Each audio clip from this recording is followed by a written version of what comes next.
우리에게 잘 알려진 장발장이라는 소설이 있죠.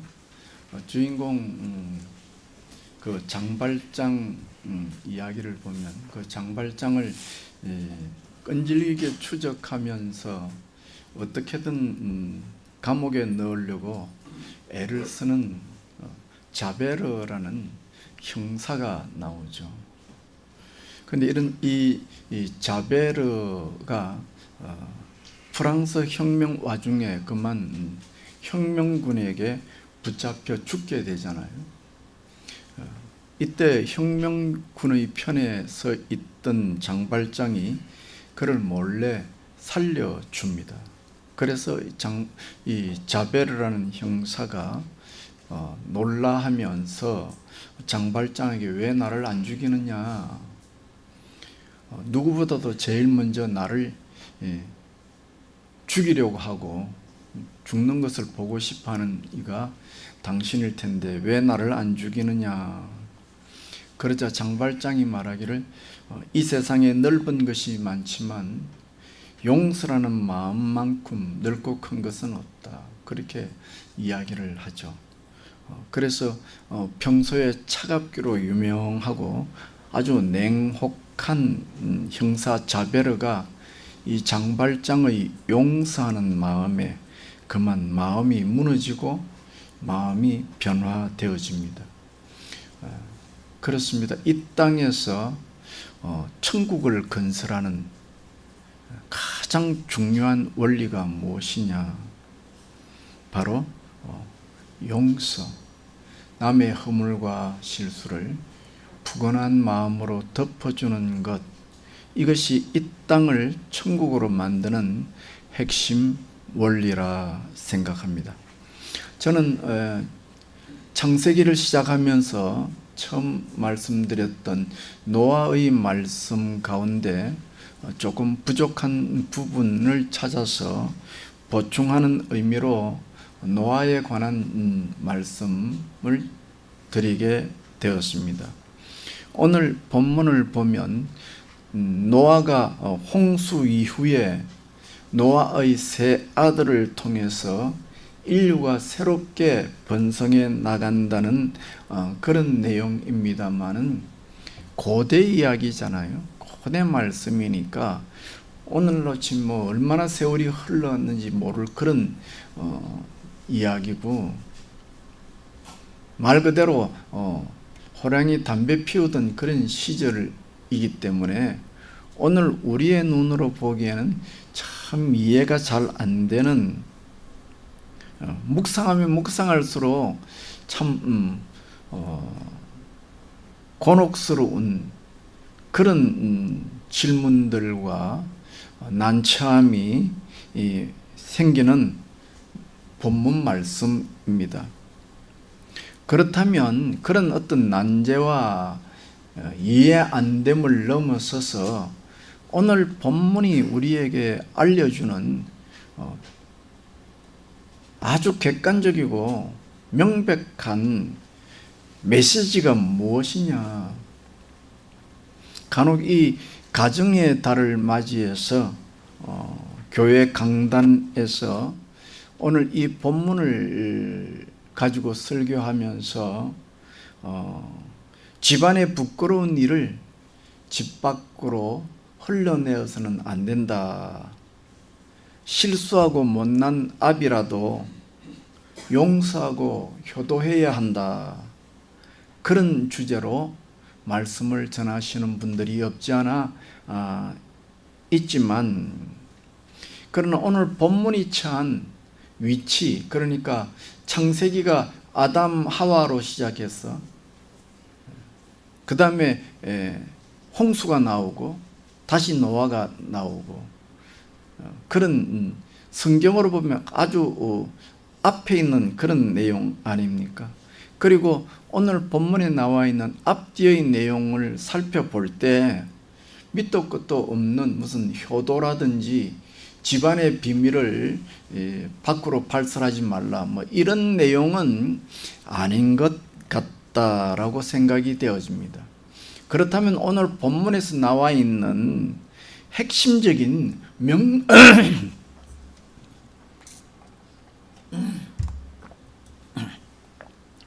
명백한 메시지가 뭐냐 생각해 보면, 노아 홍수는 어떤 자연적인 홍수 재난의 이야기가 아닙니다. 노아 홍수는 하나님께서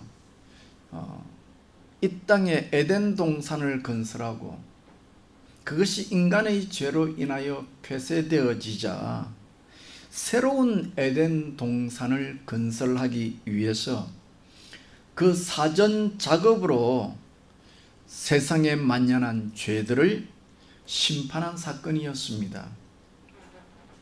그리고 이런 죄를 심판하는 하나님의 홍수의 사건이 멈추자 하나님께서는 노아에게 무지개를 보여주시면서 약속을 맺습니다. 내가 이제 이 세상을 다시는 물로 심판하지 않고 지켜 보호해 주겠다. 그렇게 말씀하시면서 하나님은 노아에게 마치 창세기 맨 처음에 에덴 동산에 있던 아담 하와에게 명령했던 그 명령, 생육하고 번성하고 땅에 가득하라는 명령을 재반복해서 노아에게 말씀합니다. 그리고 이 하나님의 생육하고 번성하여 땅에 충만하는 이 아담 하와에게 내린 이 명령과 동일한 명령을 받은 노아는 홍수 이후에 황무해진 땅에 포도원을 건설합니다.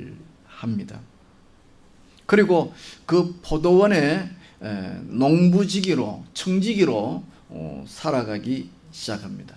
그러니까 어떤 의미로 보면 창세기 처음에 나오던 그 에덴 동산이 노아로 인해서 다시금 새롭게 건설되는 그런 구조로 본문이 묘사되고 있다는 것입니다. 이런 관점에서 저는 하나님은 새로운 에덴 동산을 건설하신다 하는 주제로 말씀을 드리고자 합니다. 첫째로, 그러면 새로운 에덴 동산 건설, 새 에덴 동산의 건설이라는 게 무엇을 말하느냐, 의미하는 바가 무엇이냐 하는 것입니다. 앞서 제가 잠시 말씀드리지만 오늘 본문에는 오늘 우리의 수천 년, 수만 년 지난 오늘 우리의 눈으로 보기에 이해하기 어려운 부분들이 참 많지만 그 가운데서 명백한 내용이 있다고 했는데, 그게 뭐냐면 노아가 그의 아들의 아들 가나안을 저주하는 예언을 했다는 것입니다. 그리고 이 저주라고 하는 것은 그 특징상 본인에게 임하는 것으로 끝나는 것이 아니라 그 자녀들에게 자자손손 내려가는 것이 그 특징이니까, 여기에 노아가 가나안, 그러니까 그의 손자에 해당되는 가나안을 저주했다는 것은 가나안 한 사람만을 지칭하기보다는 가나안의 후손들을 의미한다 말할 것이고, 다시 말하면 가나안의 후손들이 이루는 모든 민족들에 대한 예언일 것이라 생각되어집니다. 그런데 참 충격적인 것은 이게 9장 내용이잖아요. 노아가 손자 가나안을 저주한 내용이 나오고, 10장에는 노아가 저주한, 그러니까 노아의 세 아들 가운데 함을 저주하면서 함의 아들 가나안을 저주하잖아요. 그게 참 신기한 이야기죠. 왜 노아가 그 아들 함이 잘못했으면 함에게 저주하지 왜 가나안에게 저주하느냐. 그건 놔두고 어쨌든 노아가 함을 저주하는데 그 함의 족보가 10장부터 기록되고 있다는 거예요. 그리고 그 족보를 보면 이 노아에게 4명의 아들이 있다 하는 것이죠. 그러면서 이 4명의 아들에 관한 족보가 오늘 창세기 9장 다음 10장에 보면 그 족보가 쭉 기록되고 있는데 한마디로 말하면 뭐냐니까 노아의 자녀들이 후손들이 아니 함의 후손들이 우리식으로 말하면 사업에 펑펑 성공하고 물질적으로 큰 축복을 받는 그런 이야기들이라 할 것입니다. 그러니까 뭐 이게 뭐 이상하다. 9장에서는 노아가 분명히 함과 그의 아들 가나안을 저주했는데 왜 10장에는 뜬금없이 그 함의 아들들 그리고 그 안에 있는 가나안이 왜 축복받은 이야기가 기록되어 있느냐 하는 것이죠. 여기에 비해서 노아의 축복을 받은 셈의 후손, 셈의 자녀, 히브리 족속을 말하는 거죠. 히브리 족속은 오히려 고통 속에 살죠. 누구의 고통 속에서? 이 함의 후손에 의해서 함의 아들이 내 아들이 있다 그랬는데 오늘 성경에 보면 둘째 아들 미스라임이 나오죠. 이 미스라임은 애굽의 조상을 말합니다. 고대 애굽을 히브리어로 미스라임이라고 표현하는 겁니다. 그러니까 쉽게 말하면 애굽이죠. 이집트입니다. 그러니까 이집트는 애굽은 함의 후손으로서 노아의 저주를 받았는데 이집트는 그 당시 고대의 가장 강대한 나라로 성공했고 노아의 축복을 받은 셈의 후손인 히브리 족속은 놀랍게도 그 이집트에 430년 동안 종살이를 하잖아요. 그러니까 이게 축복과 성공이라는 것이 오늘 우리로 볼 때는 뭔가 뒤집혀져 있어요. 그죠? 노아의 축복을 받은 셈의 후손 히브리 민족은 노아의 저주를 받은 이집트에서 430년간 노예로 살았으니 정반대잖아요. 뭔가 역사가 뒤틀려도 한참 뒤틀렸죠. 뿐만 아니라 사실 역사를 보면 이 셈의 후손들은 역사 속에서 제국을 이룬 적이 단 한 번도 없어요. 물론 이스라엘이 히브리 민족이 애굽에서 탈출해서 가나안에 나라를 세우지만 조그마한 나라죠. 아주 조그만 나라입니다. 성지순례를 가보시면 알겠지만 그 팔레스타인 땅이 조그마한 나라죠. 조그마한 나라일 뿐만 아니라 그곳에서 정착한 것도 사실 역사적으로 보면 별 오랜 기간이 아닙니다. 짧은 시간입니다. 그러니까 자꾸 이해가 안 되는 거예요. 큰 틀에서 보면 정말 이해가 안 되는 거예요. 아니 어떻게 해서 노아의 저주를 받은 함의 후손 특히 이집트는 강대한 나라가 되고 노아의 축복을 받은 셈의 후손 히브리 족속들은 어떻게 이집트의 노예로서 430년을 사느냐. 그래서 뭐 곁다리지만 오늘날 말하는 이집트가 2차 대전 후에 이게 나라가 회복되어질 때 주변에 있는 나라들이 고민했다 그러잖아요. 어떻게 할 것이냐. 그 팔레스타인 땅에 수천 년 살아온 블레셋 소위 그런 팔레스타인 원주민들을 위한 나라를 세워줘야 할 것이냐. 그곳에서 불과 몇백 년 살은 이스라엘의 나라를 세워줘야 할 것이냐. 여러분들도 금방 판결 나오지 않습니까? 그러니까 참 이 9장 10장이 역사적으로 볼 때 이해가 잘 안 되는 겁니다. 아니 어떻게 우리의 생각으로 볼 때 축복이라고 하면 예수 믿고 축복받았다, 예수 믿고 만사히 형통한다, 예수 믿고 잘 될 것이다 하는 관점에서 볼 때 노아의 축복을 받은 히브리 민족이 노아의 저주를 받은 이집트에게 430년 동안 고통을 받으며 살았고 노아의 저주를 받은 함의 후손들은 오늘 본문에 나오잖아요. 니므롯, 구스, 이들은 강력한 나라를 통치했는데 역사적으로 셈의 후손은 웬만한 어떤 나라를 건설한 역사가 없는 거예요. 전부 다 고만고만하고, 심지어 대표적인 이스라엘은 에집트에 430년간 노예로 살았으니 우리가 생각하는 소위 예수 믿고 축복받고 하는 개념으로 보면 안 맞는 거예요. 그러니까 알 수 있는 거예요. 그러니까 하나님의 나라라고 하는 것은, 천국이라고 하는 것은 예수님께서 말씀하시지만 먹고 마시는 데 있는 것이 아니다.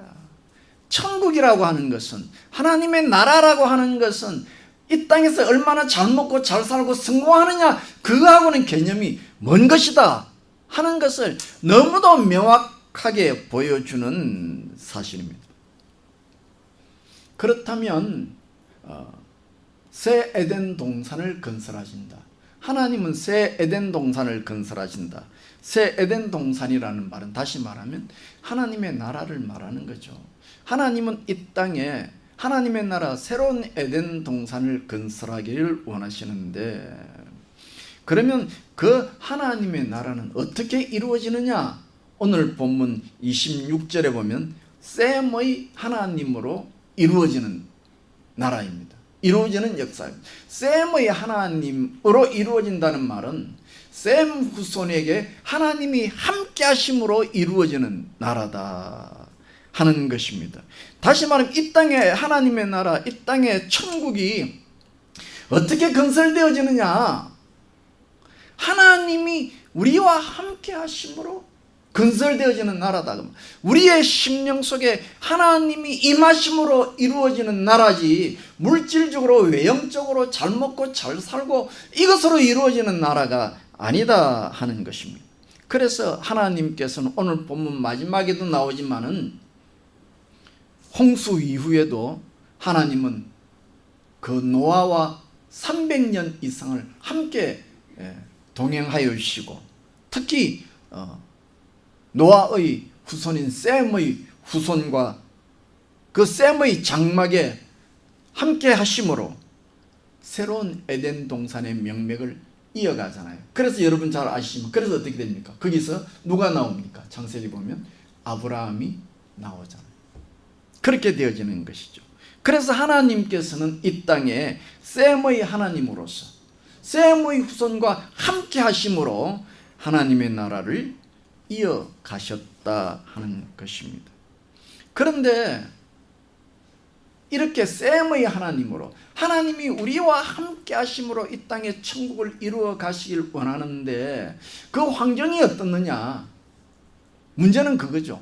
그 환경이 진공 상태에서 아무도 없는 가운데서 이루어지는 것이 아닙니다. 이스라엘 백성들이 애굽에서 탈출하여 가나안에 들어갈 때 가나안에 아무도 살지 않는 그런 원시림에 가서 자기 나라를 세우는 것이 아니고, 거기에 가니 가나안족이라는 아주 강력한 민족들이 살고 있고 그들을 쫓아내어야 하는 그런 곳이었던 것처럼, 하나님의 나라는 진공의 상태에서 건설되는 것이 아니고 그냥 단번에 뚝딱 만들어지는 것이 아니고, 마치 하나님의 나라는, 새로운 에덴 동산은 쓰레기통에서 장미 한 송이가 피어나는 같은 그런 역사가 일어나는 것이다. 인간의 힘과 인간의 생각으로는 도무지 기대할 수 없는 그런 하나님의 놀랍고 거룩한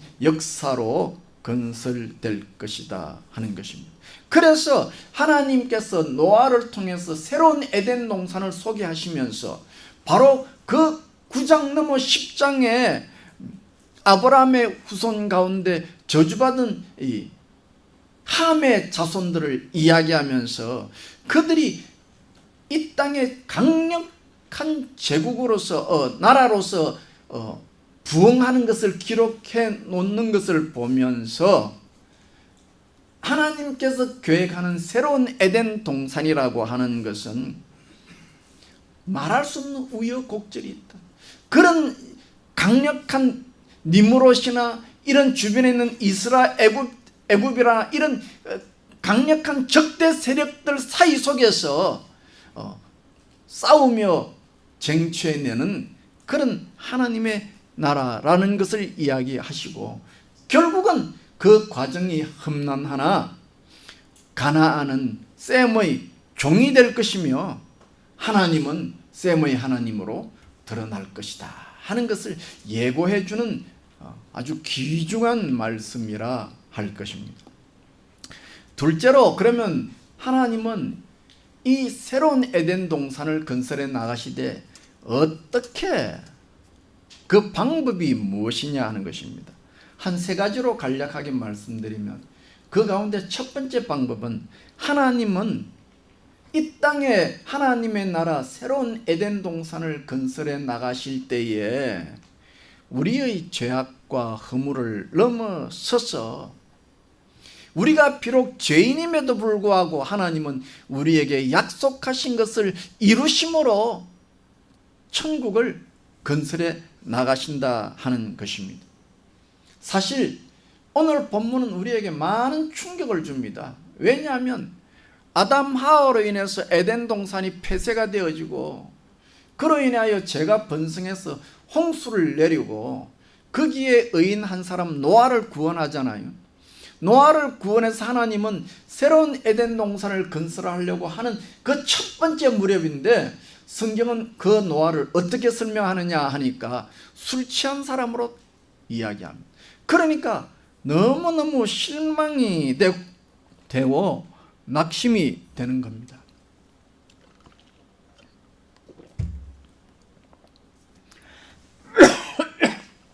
다시 말하면, 새로운 에덴 동산을 건설해가는 인간의 대표주자 노아가 다름 아닌 연약한 죄의 본성을 지닌 사람이라는 것을 딱 시작하고 성경은 이야기하는 거예요.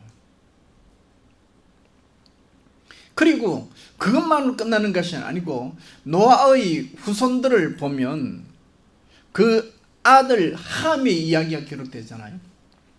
노아의 술 취해서 옷 벗고 자는 노아의 나체를 탐색하듯이 살펴본 함이 범죄한 죄는 마치 뭐냐, 이 하나의 이 구조가 그래요. 아담 하와가 죄를 범한 후에 그 아들 가인이 아담 하와가 범한 죄보다 더 큰 죄를 짓잖아요. 그 동생을 죽이는 죄를 짓잖아요. 그러면서 죄가 확장되어 가는 것처럼, 노아가 술 취하여 옷을 벗고 잤다는 조그마한 실수를 통해서 그 아들 함은 더 큰 죄를 범하는 죄가 확장되어지는 것을 보여주고, 이런 경향이 오늘 9장, 10장, 창세기 11장을 통해서 점점 죄라는 것이 우리의 인류의 역사 속에서 반복적으로 더 강한 힘을 가지고 급팽창을 하더라 하는 것을 우리는 성경을 통해서 읽을 수 있고, 역사를 통해서 우리는 살필 수 있는 거예요. 그런데 그럼에도 불구하고 하나님은 이런 연약한 죄인들의 죄를 넘어서서 이 죄인들을 통해서 이 땅에 하나님의 나라 새로운 에덴 동산을 건설해 나가기를 원하셨고, 그래서 하나님께서 노아를 통해서 새로운 에덴 동산을 건설하려고 계획하실 때, 계획하자마자 노아가 죄인으로 부끄러운 사람으로 드러났지만, 하나님은 그런 노아를 불쌍히 여기시고 그의 죄를 덮어주심으로 하나님과 노아 사이에 맺은 그 약속이 노아의 실수로 인하여 깨어지고 파괴되어질 수밖에 없는 상황에 처했음에도 불구하고, 하나님은 변함없이 노아와 맺은 약속을 소중히 여기시고 그 약속을 이어가는 노력을 하셨다 하는 것입니다. 그렇습니다. 하나님은 자비로우시고 하나님은 긍휼의 하나님이셔서, 인간이 우리가 어떤 죄를 범하고 넘어진다고 해도 하나님은 그것 때문에 우리를 내팽개치지 아니하시고, 우리의 죄를 넘어서서, 우리의 실수와 연약을 넘어서서 우리와 임마누엘 하여 주시고 죄인된 우리와 함께 하시며 이 땅에 천국을 이루어 가시기를 기뻐하시는 분이시다 하는 것을 우리는 이 노아의 술 취한 사건을 통해서 살피는 거예요. 노아의 술 취한 사건은 가정의 달 아버지에게 효도해라는 메시지가 아니고 인간의 제2의 대표가 된 아담 하와 이후에 인간의 대표가 된 그 노아의 죄를, 노아의 연약성을 드러내 놓았지만은 그럼에도 불구하고 하나님은 그 노아를 버리지 아니하시고 그 노아를 하나님의 선지자로 사용하시고 노아를 통해서 예언하게 하시고 하나님의 나라를 건설해 나가시는 하나님이라는 것이 오늘 창세기 9장에 있어서 명백한 메시지이고, 이 메시지를 통해서 우리가 살필 것은 살다 보면 내가 실수할 때가 있고 넘어질 때가 있어요. 지난 시간 말씀드렸지만 아브라함이 하나님에게 부름받아서 부름받자마자 실수를 했고 세월이 24년간 흘러서 하나님의 맹훈련을 받은 아브라함이 졸업시험을 칠 때도 똑같이 실수한 인생 빵점의 사람으로 살았다는 것처럼 오늘 우리가 아무리 신앙생활을 잘하고 교회를 오래 다녀도 우리에게는 이 죄로 인하여 발목이 잡히고 넘어지고 깨어지는 일들이 수시로 일어난다. 여기에 대해서 누구든지 나는 아니다라고 말할 수 있는 상황이 아니다. 그러므로 우리가 실수하고 잘못하고 깨어지고 넘어진다고 해서 나는 자격이 없다고, 나 같은 것은 지옥에나 가야 된다고 그렇게 자기를 저주하고 절망할 것이 아니라, 낙심할 것이 아니라, 그럼에도 우리와 함께 하시는 임마누엘 하시는 하나님을 붙잡음으로 내 남은 생애에 새로운 에덴 동산을 건설하는 하나님의 어떻게 보면 하나의 동반자로서 남은 삶을 살아갈 수 있기를 우리 함께 소원하고 서로 축복하는 것입니다. 둘째로는 하나님은 어떻게 새로운 에덴 동산을 건설해 가시느냐. 노아의 예언을 통해서 셈의 하나님이 되신다고 한 말씀은, 다시 말하면 셈의 후손을 통해서 아브라함이 나오고, 아브라함을 통해서 노아가 나오고, 다윗이 나오고, 다윗을 통해서 예수님이 나오심으로 그 예언이 완성되는 겁니다. 노아가 셈을 통해서 축복하면서 셈의 하나님이 되리라 하는 말씀의 예언은 결국 셈의 후손을 통해서 예수 그리스도가 오심으로 이 땅의 마귀의 세력을 물리치고 하나님의 나라를 건설해 나가신다는 뜻입니다. 그러니까 노아의 저주는 단순히 함이나 가나안에 대한 개인을 저주한 예언의 말씀이 아니고, 앞서 말씀드린 것처럼 창세기 9장 다음에 창세기 10장에서 저주받은 함의 후손들을 이야기하면서 그들이 거대한 제국을 이루었다. 역사적인 사실이거든요. 그것을 소개하는 것을 통해서 셈의 후손인 예수 그리스도가 이 땅에 와서 사탄의 세력을 멸하는 이것이 얼마나 어렵고 힘든 일이며, 오늘 우리가 예수 믿고 신앙생활하면 내 마음에 천국을 지키는 일이 얼마나 힘들고 어려운 일이라는 것을 미리 알려주시는 것이단 말이에요. 구스라고 표현되어지는, 니무롯으로 표현되어지는 그 방대한 나라들의 지경을 보십시오. 두 번째 아들, 고대 에집트를 칭하는 그 아들을 통해서 애굽이라는 역사를 생각해 보십시오. 그 속에 있는 이스라엘은 아주 조그만 나라예요. 어때 이 조그만 나라가 이 주변의 거대한 세력을 이기느냐? 그것은 예수 그리스도께서 이 땅에 오셔서 이 땅의 주인 역할을 하는 사단의 세력을 물리치고 어떻게 하나님의 나라를 건설하며 나같이 연약한 죄인이 내 마음속에 하나님의 나라를 건설하는 일이 얼마나 힘들고 어려운 것을 보여주시는 중요한 예시라 할 수 있을 것입니다. 다시 말하면 노아의 예언은 이스라엘과 가나안 사이의 전쟁, 다시 말하면 하나님의 선택된 백성과 죄악의 세상 사이에 일어나는 거대한 영적 전쟁을 예고하는 말씀이고, 그 영적 전쟁의 전황이 어떻느냐, 10장에 나오는 것처럼 이스라엘 주변에 애굽, 블레셋, 아수르, 바벨론, 그런 강력한 대적이 포진하고 있는 것과 같은 그런 험준한 상황 속에서 하나님의 나라가 건설되어질 것이고, 이는 우리 주 예수 그리스도의 오심으로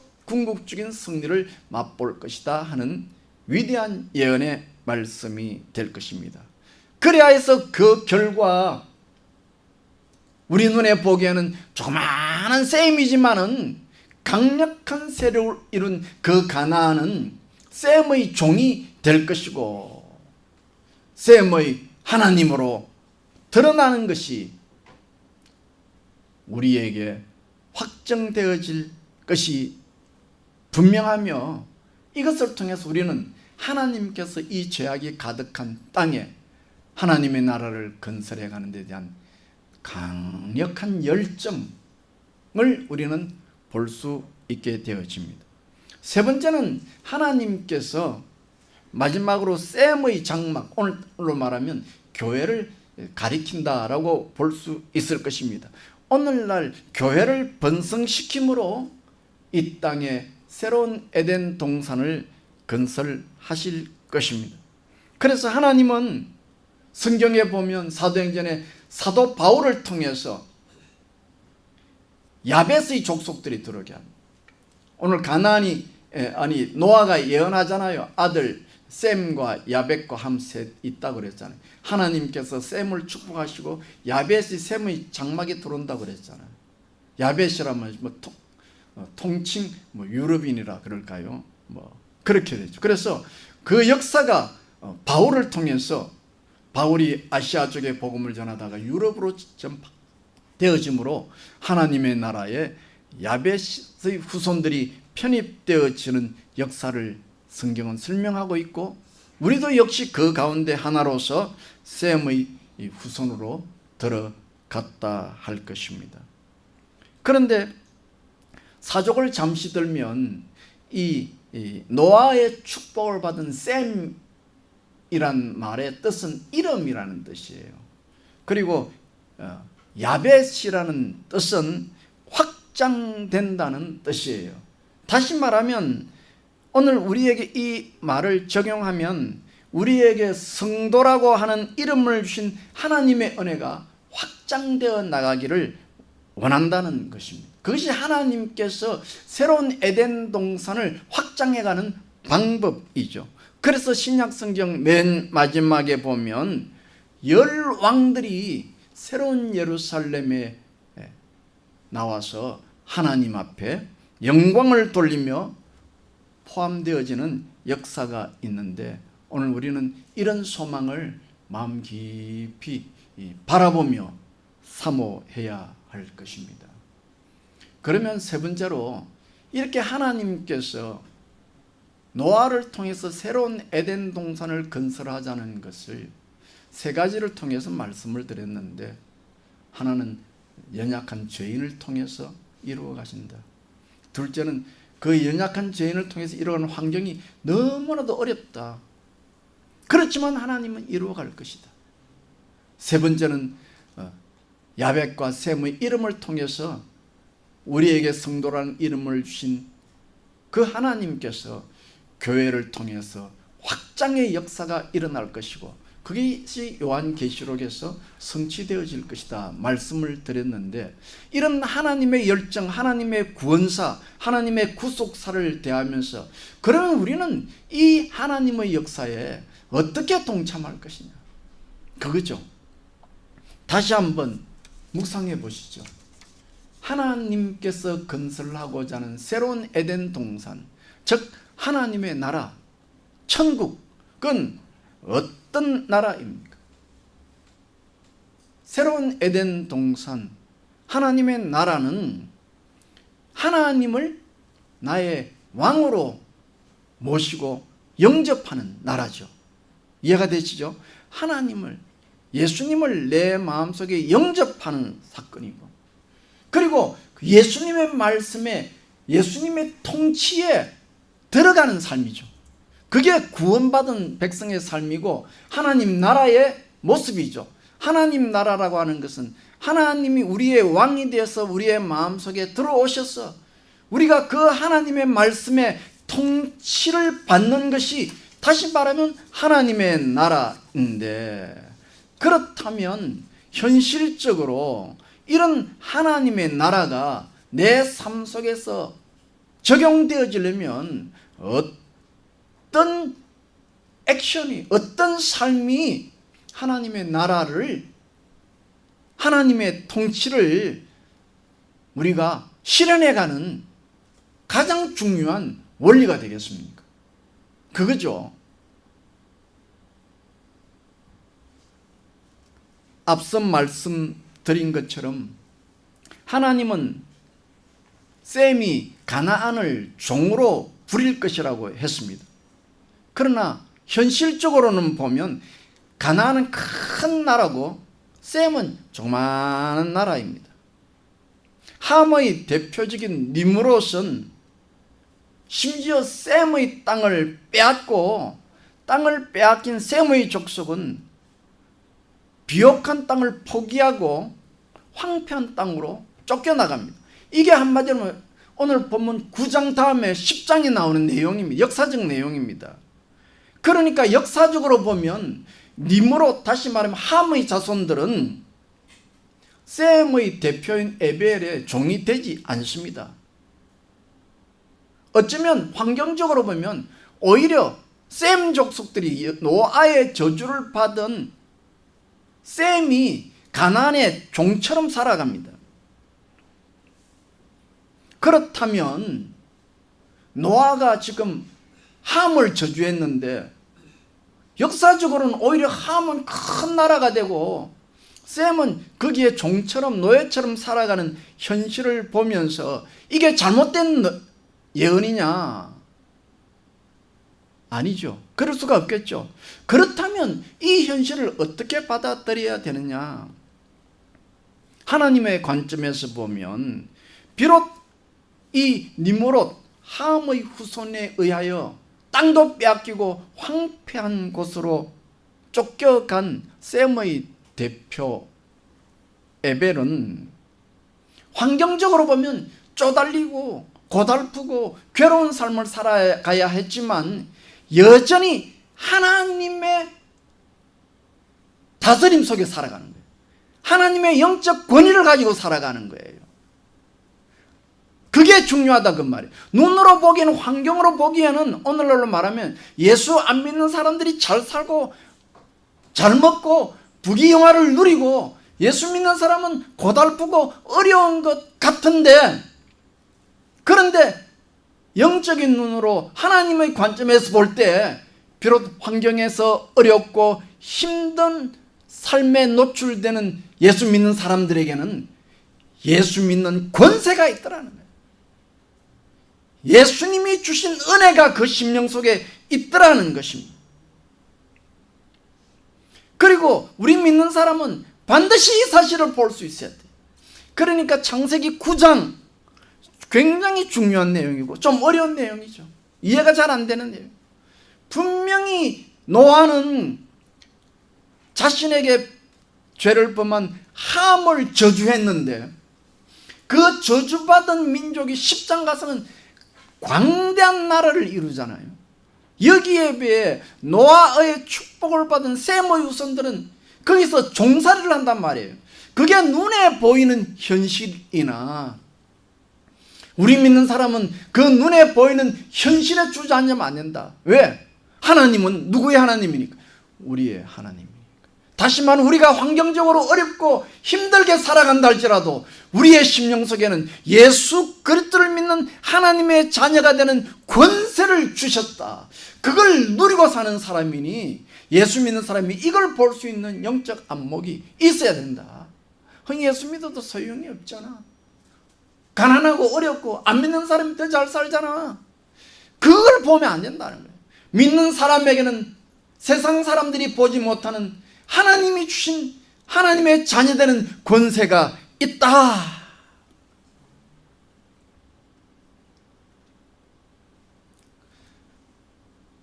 창세기 9장 10장이 보여주는 원리가 이겁니다. 하나님에게 축복을 받은 셈족들은 역사적으로 지지리도 어렵게 살아왔습니다. 피곤하고 찢어지고 피해받고 쫓겨다니고 심지어 함의 후손들에게 쫓겨서 황무지 쪽으로 도망을 가는 삶을 살아가고, 오늘도 역시 예수 믿는 사람들을 보면 이 현실에 다는 아니지만 일반적으로 볼 때 참으로 힘들게 살아가는 것 같습니다. 그러나 그렇다고 해서 우리 예수 믿는 사람이 눈에 보이는 현실이 고달프다고 해서 내 심령이 여기에 묶여서 상처를 받고 원망하고 마음이 찢어지고 깨어지고 부셔져서 열등감으로 살아가면 안 된다. 내 삶이 그런 아픔에 노출된다 하더라도 우리는 오히려 하나님의 인자와 하나님의 긍휼과 하나님의 사랑으로 치유를 받으면서 오히려 내 마음속에 새로운 창조의 기회로 삼아 가야 한다. 그러므로 이런 삶을 살아간다는 것을 아는 사람, 의식이 있는 사람은 이 땅에 살아갈 때 어떤 특징이 나타나느냐? 내가 죄인으로서 상처를 많이 받아봤기 때문에 다른 사람이 죄를 짓고 실수할 때 어떻게 한다고요? 너그럽게 용서해 주는 거예요. 내가 용서함을 못 받고 내가 마음에 상처가 있고 내가 마음에 아픔이 있으면 남의 잘못을 계속 쪼는 거예요. 밖에 나가서도 계속 모든 사건이 왜곡되게 보이고 안 좋게 보이는 거예요. 내가 하나님에게 사랑을 받으면, 내가 하나님에게 용서받았다는 은혜가 있으면 그 증거가 뭐냐? 밖에 나가서 나와 비슷한 죄인을 볼 때 불쌍히 여기는 거예요. 저 사람에게도 하나님의 은혜가 필요하고 용서가 필요하고 사랑이 필요하지. 그런 관점으로 자꾸 마음이, 내 마음 속에 쓰임이 그렇게 쓰여지는 것이지. 그래서 오늘 이 말씀을 통해서 정말로 하나님을 나의 왕으로 삼고 하나님의 통치자로 삼고 살아가는 내가 현실적으로는 너무 쪼달리고 아프고 힘들어서 괴롭고 힘들 때 우리는 무엇을 경험합니까? 하나님의 용서하심을. 마치 노아가 하나님에게 용서함을 받고, 오늘 본문을 보십시오.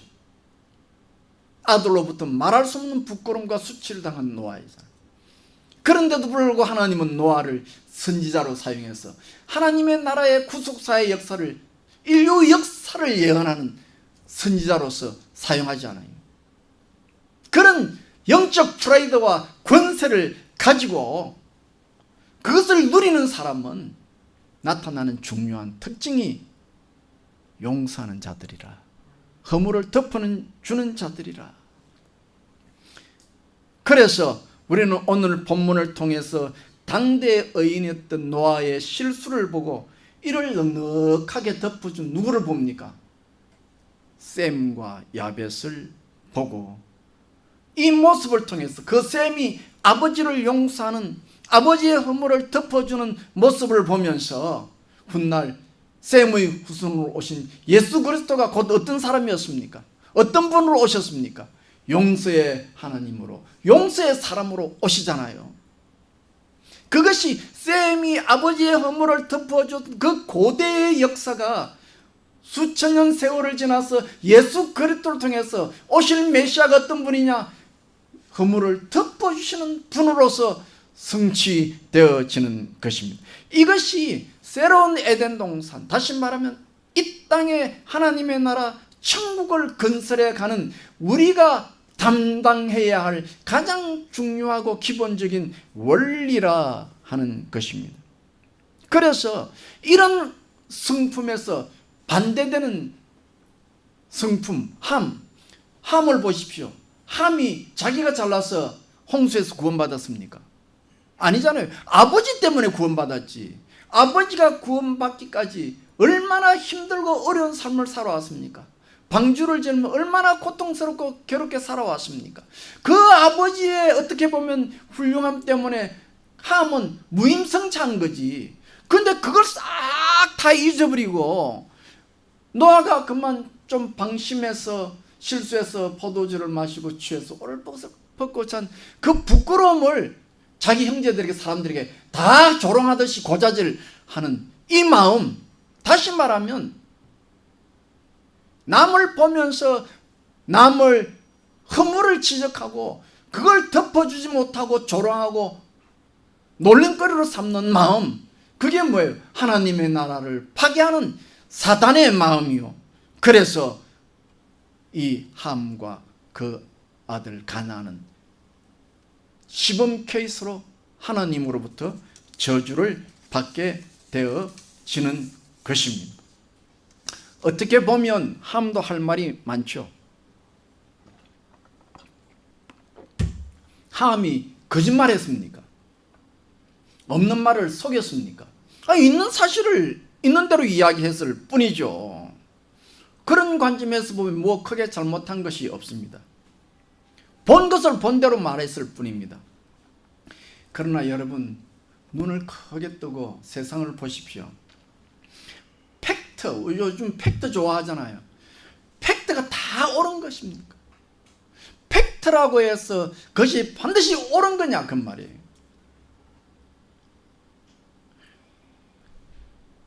세상에 살면서 내가 본대로 말했다 하는 원리가 과연 이 세상을 아름답게 만들어 갈 수 있습니까?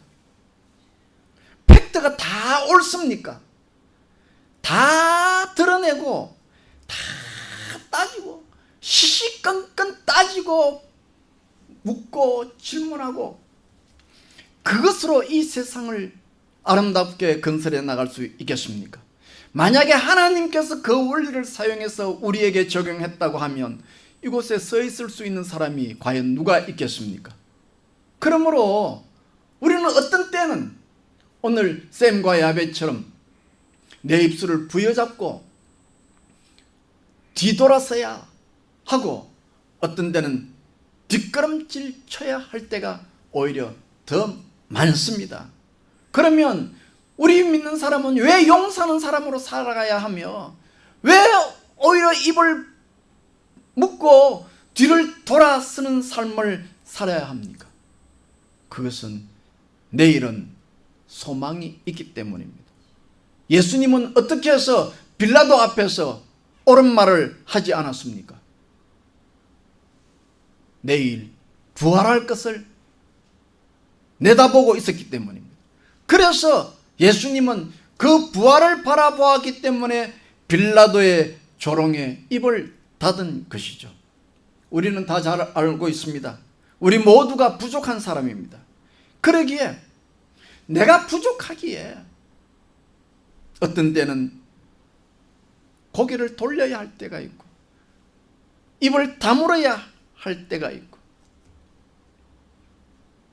덮어주어야 할 때가 있습니다.